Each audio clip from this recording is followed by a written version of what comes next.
Here with Bruce Wayne. Oh, man. My man Dawud Bey, what's going on? Yes, sir. Taking it easy, man. You already know. All right. JO's, what, this weekend, right? Yeah, boxing start Monday, but registration and all that this weekend. How you feeling about it? It's kind of like business as usual. At the same time, you kind of on edge, just ready to go. Okay. Now, the U.S. Nationals didn't go how we wanted it to go. Close loss to Marcus Luther, but before that, he'd been on a streak where he won like every national all in a row. Yeah. So, how do you use that for a teachable moment? In that fight, I guess that you take from okay, you never walk around and say you got robbed or nothing like that. For real. You take from it whatever you feel as though even if you didn't feel as though you lost like that, you take from it what you felt as though they thought they saw, and then you work on that, and you don't make excuses, and you come back.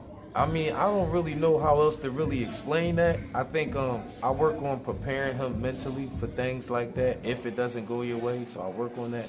So when I find myself or we find ourselves in that position, it's usually more so about, okay, well, this happened and I didn't like how that looked, and I didn't like how that looked, and this affected you, and we should do it this way next time, and you go from there. What kind of Salim Bey can we expect next week in the JO? Oh man, Salim he been boxing real good. So a good one. You know what I mean? That's all I could. I'm like kind of humble about it, but he been looking good. Okay. This past Saturday, your man Gervonta Davis stopped Frank Martin 8th round. Yeah. Spectacular uppercut, and then followed it off with Frank trying to get out the back door, and one more time. Yeah. What you think of the performance? Tank, he seems to still be getting better even at this age. That's a blessing. I guess I like how Tank look right now. What's been going on and stuff like that. Like he been doing this thing. He one of the bigger draws in boxing.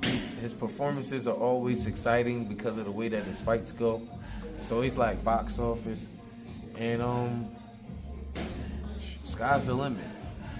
You know what I'm saying? Right now, looking at the landscape, considering like Errol Spence lost, and you got like Terrence Crawford. Like he might be. I wouldn't say he's like a bigger draw than Canelo, but he's like up towards maybe being the biggest star in boxing right now. You know what I'm saying? I'm happy for Calvin and Kitty and Tank and all of those guys for that. You know what I'm saying? Do you think this was too soon for Frank? Frank got the victory against Michelle Rivera. Close decision win against Artem. Meanwhile, Gervonta Davis had been fighting on world level since Pedraza? So a lot of people felt like Frank wasn't ready.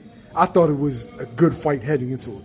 I thought Frank had the ability to make it a good fight, and he did. While it lasted, it was a good fight. And I thought that Tank's experience would be like the deciding factor. And even though it was a knockout, I think that's what it was, because he was able to he got Frank to overwork himself a little bit, and he waited him out. But Tank always wait people out, because he don't all the time when he be fighting, he don't be winning the whole fight, but he's kind of patient, and then you kind of feel like you doing certain things to him and whatnot, and then boom, and then that's how he get a lot of people. Grade the performance.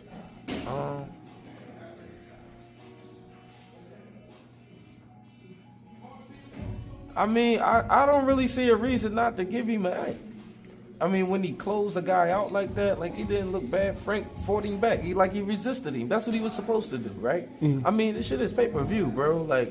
You're supposed to be fighting somebody that's going to resist you. So, you know what I'm saying? I don't see no reason why not to give Tank an A. Because he got resisted on pay-per-view. Ain't that what it's for? Facts. He ain't cheat me.